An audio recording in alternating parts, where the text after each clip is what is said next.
Hey guys, and welcome to Petrol Ped. Now last month I made a video with my Hendy Group long-termer, the Mustang Mach-E, talking about the challenges of owning an EV if you didn't have your own off-street parking and your own charging. And that video has had an unbelievable response. It's very nearly done 1 million views, and there were thousands and thousands of comments. And there were many questions and many points raised in those comments, and I thought I would do a bit of a follow-up video. Firstly, a couple of my predictions have come true already. I stated that I didn't think that free road fund license for EVs would last very much longer. And within a couple of weeks of that video going live, the UK government announced in their autumn statement that from 2025, here in the UK, electric cars will pay road fund license just like any other vehicle. But lots of you said that you found that video very useful, especially those of you thinking about buying an electric car. But I had lots of questions about all of the numbers related to owning an electric car. This video, we're going to debunk some of those numbers and also look into an AA report that came out just a couple of weeks ago that suggested here in the UK, it's actually cheaper to run a diesel car at the moment than it is to run an EV if you don't have your own charging.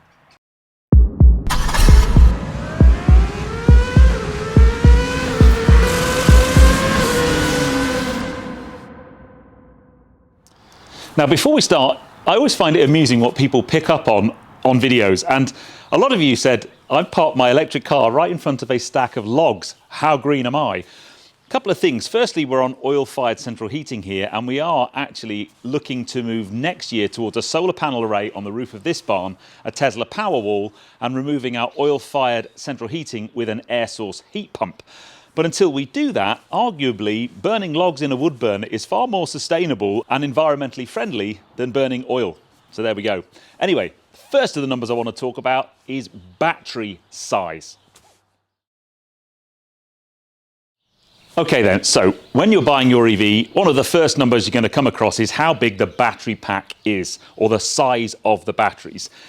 And think of this as an analogy anyway to the size of your fuel tank in your petrol or diesel car. The bigger the number, the bigger the battery pack, the further the car is going to go. The unit of measurement for the battery pack size is kilowatt hours. And that can range from, for a small city EV, maybe 30 or 40 or 50 kilowatt hours to the really big ones, 90 to 100 kilowatt hours. Now, this particular car, this is a long-range Mustang Mach-E, has a 98.7 kilowatt hour battery, but only 91 kilowatt hours of that are usable. And you think, why is that? Well, I will actually come to that a little bit later. You might not tap into all of the battery pack size. The other thing, that battery pack, you might, and I had an EV press car the other week that referred to that as the traction battery or the high voltage battery. That battery pack is the battery that's going to power the motor that makes you go forward. But all EVs will also have a low voltage battery, effectively a 12-volt battery that will run all of the ancillaries, things like your air conditioning, your lighting, and so on. So you'll have two batteries. The other number that you might hear referred to when you're talking about battery pack is the voltage it's running at. So this particular car runs on a 400 volt system, and some newer EVs, especially the ones that are aimed around being able to do very fast charging, may well have an 800 volt system. Again, the bigger the number, that is now the faster the charging can take place when you are plugged into a DC charger. But more on that later. Now, before you say anything, I know the car is filthy. It is freezing conditions here in the UK at the moment. Lots of salt on the road, and it's way too cold to be washing the car. For a start, I think my hose is probably frozen anyway. But let's talk about charging. There are two basic types of charging for an electric car: AC charging and DC charging. AC standing for alternating current, DC standing for direct current. Let's talk about AC first. This is the type of charging that you're going to find at home and in a lot of public places like supermarkets and car parks. So there are three speeds that you are likely to come across with AC charging. The first and slowest of them is what I sometimes refer to as granny charging, but it's the type of charge cable that will come with every electric car that on one hand has a domestic power socket. So in the UK we call that a 3-pin plug. For my American audience, you just got 2 pins on your domestic power sockets, and on the other end is the connector that plugs into your car. Now, the unit of measurement for speed of charging is now kilowatts. So battery pack was kilowatt hours, speed of charging is kilowatts. I am as guilty as the next person, and a few people pick me up on it. I often mix those up, but if you are being pedantic, the speed is kilowatts, the size of battery pack is kilowatt hours. Now, if you are on a 3-pin plug at home, on what we call single phase power, you're going to be looking at a charge speed of around about 2 kilowatts, maybe up to 3 kilowatts. To get the speed, by the way, you multiply the voltage by the current. Now in the US, so in the UK we have 240 volt electric supply domestically, in the US you have 120. So these numbers are going to be slightly different in the US. So that is a slow speed charger, and to get the speed of charging you basically divide the size of the battery pack by the speed of the charge. With me so far? Hopefully. So that's a really slow way to charge your car. It would be fine if you had a plug-in hybrid. I know plenty of people who run a plug-in hybrid off of a 3-pin, 2 kilowatt charger at home. It's not a massive battery pack in most plug-in hybrids, and that is fine. But if you've got a full-blown EV, you will find it very painful indeed to plug in your car to a domestic 2 kilowatt charger. So what you now need is a 7 kilowatt wall box. Now I've got one of those behind me. I'll just get it. So first off, this is now an installation. You can't just plug this into your domestic supply. You'll need an electrician to come out and run cables to your garage or outside space. Again, in my video, I said that there were subsidies for this when I got this. If you bought a car at the time, you would get a subsidy for your charger. I believe now in the UK that doesn't exist, and in many countries the feedback you gave me is that doesn't exist. So with the charger and the cost of installation, you could be looking at anything up to around £1,000 to get a charger like that installed. But now, this is now running at a speed of around 7 kilowatts. So if you did your maths, and I'll round the numbers up to make it easy. Let's say, for the example, this car had a 70 kilowatt hour battery pack, and I charge it with a 7 kilowatt charger. That is 10 hours to charge the car. 70 kilowatt hours divided by 7 kilowatts. Hopefully that makes sense. So even if you had a big battery pack in your car like this, very nearly 100 kilowatt hours, on a 7 kilowatt charger, you're looking at maybe sort of 7 to 10 hours for a full charge. Now, when you look at public charging infrastructure, a lot of the free charging you might find at somewhere like a supermarket, or the lamppost chargers that many of you commented on, a lot of those are 7 kilowatts. So yes, they will charge. Almost think of it like a trickle charger, but it's not something where you would go and plug in for an hour while you have a coffee and wait for your car to charge. This is an overnight charge, really, 7 to 10 hours. Now, AC charging does have a faster variant at 22 kilowatts. However, in the UK, and it's the case in many countries, most domestic power supplies are what we call single phase, and you can get 3-phase power supplies. However, that's normally in some kind of commercial premises, and with 3-phase, I don't know if you can spot this, but there are 3 pins in this connector, and if you're using a single phase, so domestic power supply, you're only really using one of those pins. As soon as you go 3-phase, you use all 3 pins, it triples the rate, so you're now charging at around 22 kilowatts. It's 3 times as fast. Something you probably wouldn't have at home. The cost of installing 3-phase at home is either likely to be too much, or just the infrastructure into your home is maybe not able to support it. But in some commercial premises, you may well find in some hotels, in other public infrastructure, that you're charging at 22 kilowatts and you're still using one of these Type 2 chargers. So that is AC charging. So we've done AC charging. Let's talk about DC charging. Now, if I am being pedantic as well, the actual charger is in the car. So these really are charge points, but that's splitting hairs. So far, AC charging, we said your domestic one was 7 kilowatts. You could do that up to 22 kilowatts. There is some terminology. So slow charging is defined as up to 7 kilowatts, and fast charging is up to 22 kilowatts. So they are both in the realms of AC. So what we're now talking about is rapid charging, and rapid charging is anything from 22 kilowatts up to 100 kilowatts. Now, my nearest DC charger is a 50 kilowatt charger here at the Goodwood Aerodrome. So I've come to my beloved Goodwood to describe a little bit more. Now, the type of connector is going to change. Now, there are a couple of different types of connectors. There's something called CHAdeMO, which I've never actually yet had on a car that I've been reviewing. But by far and away, the most common is this. It's something called a CCS charger. Now, if you look behind the charge port on the car, first off, the top part of the charger there is the same shape as the AC connector that I would put in. And then you've got this bottom part as well. So this is now DC charging at 50 kilowatts. So to put that into context, let's say the Mackie 100 kilowatt hour battery, 50 kilowatt charger, I should be able to get a full 100% charge at about 2 hours. So it is much faster. We've gone from sort of 7 to 8 hours to 2 hours. And rapid chargers go up to 100 kilowatts. So if this was a 100 kilowatt charger, I could charge that car in an hour. And then you are now also able to, although they are far less common than the 50 kilowatt charger, you're now able to get what we call ultra rapid charging, which is basically anything over 100 kilowatts. And I've been to a couple of 350 kilowatt charge sites.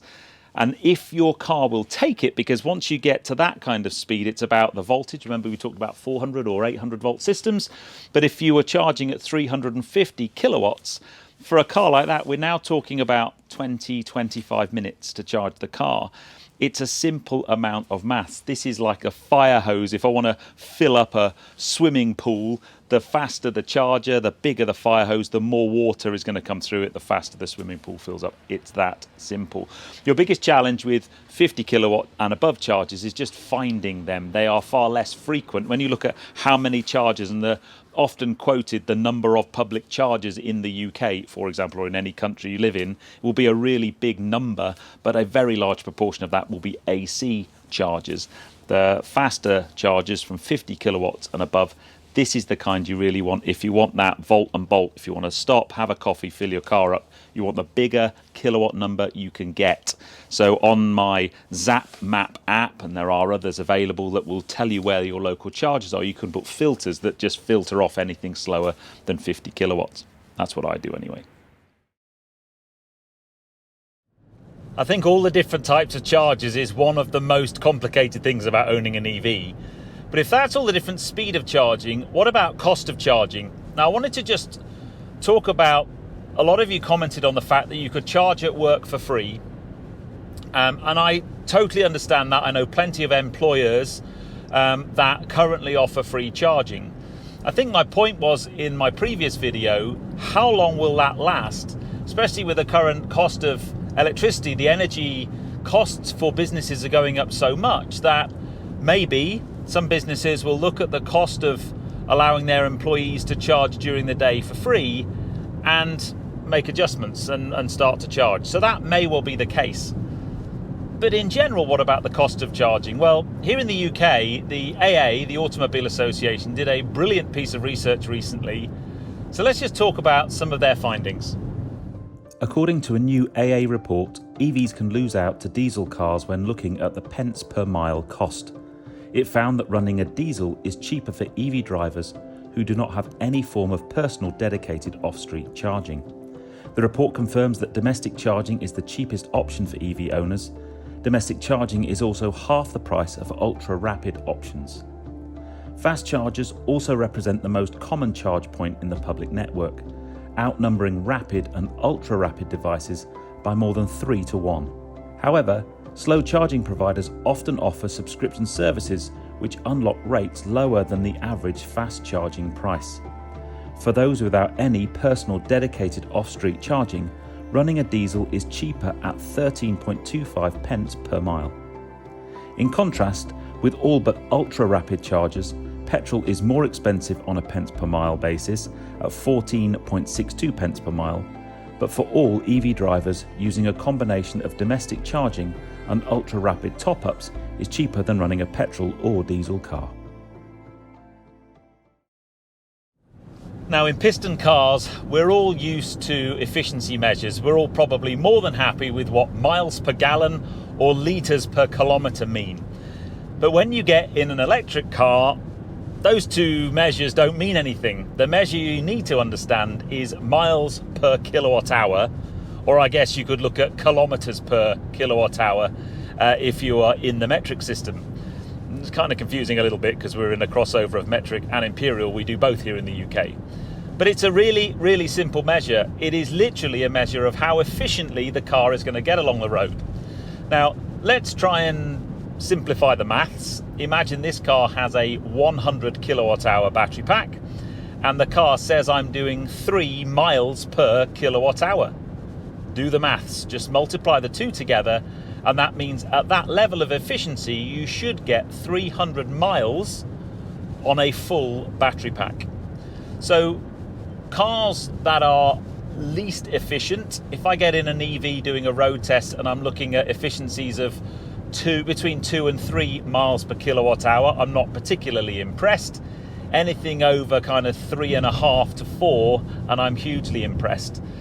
Now that number also is massively impacted by how you drive and how heavy your right foot is. But some electric car manufacturers just have more efficient powertrains, more efficient aerodynamics, and that miles per kilowatt hour figure is just a really good indicator of how efficient that car is in turning the charge in the battery pack into kinetic energy and making it go forwards. Okay, let's talk range. The most commonly talked about thing whenever it comes to electric cars, they don't have enough range.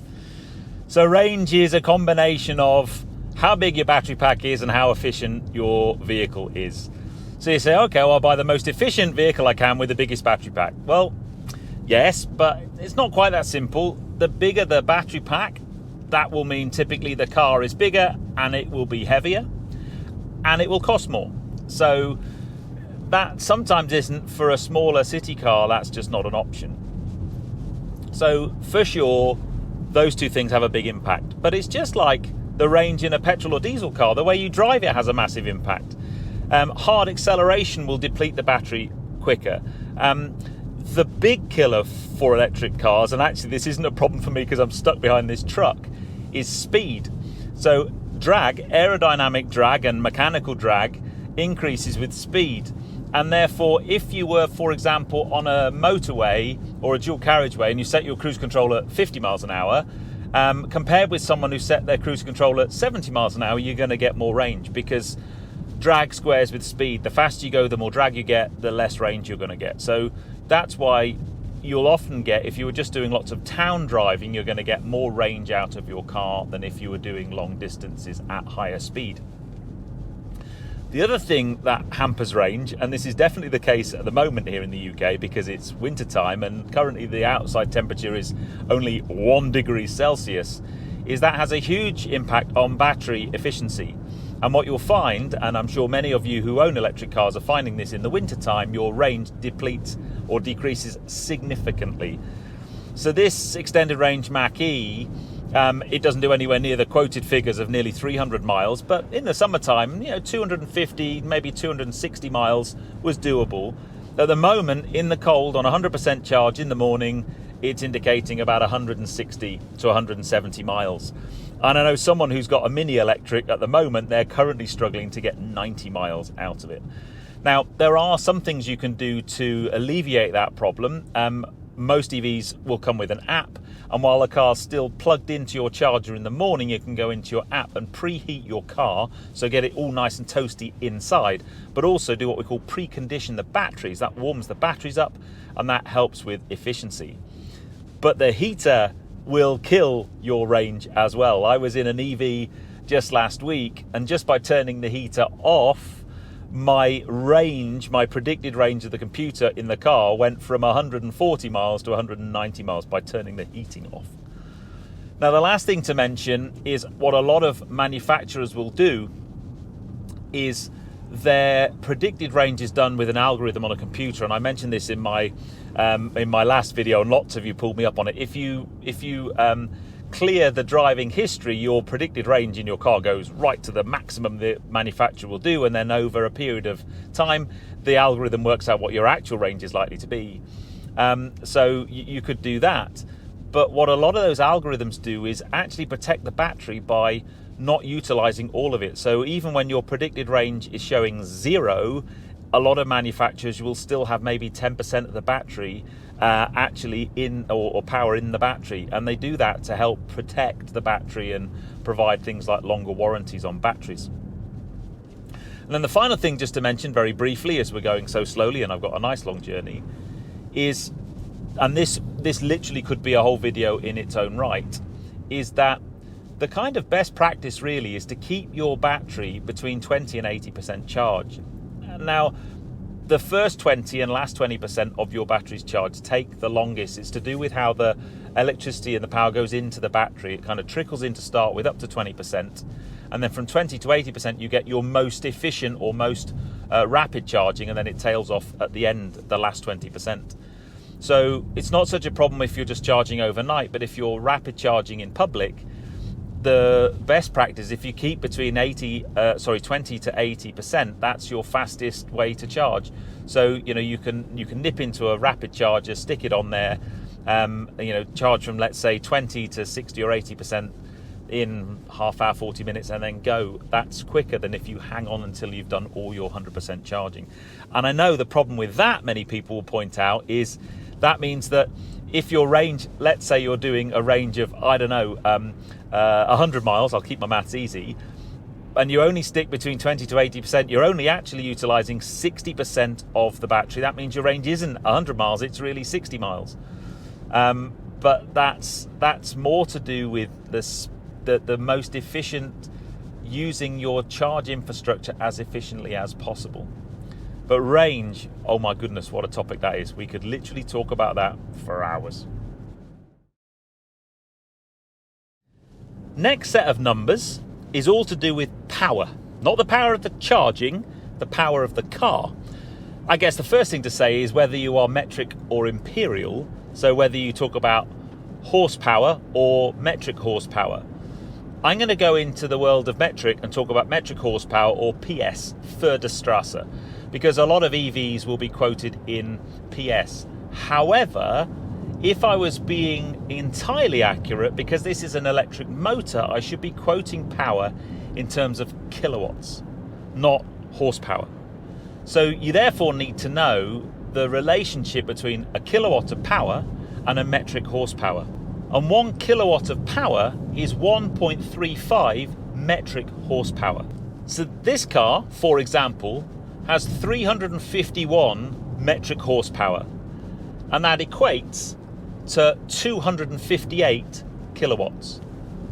Now, I think it's fair to say that although the correct way to quote power of an electric car is in kilowatts, most manufacturers and most reviewers and magazines and so on that you will look at mix them all up. You'll see a combination of metric horsepower, brake horsepower, kilowatts, but that's the relationship.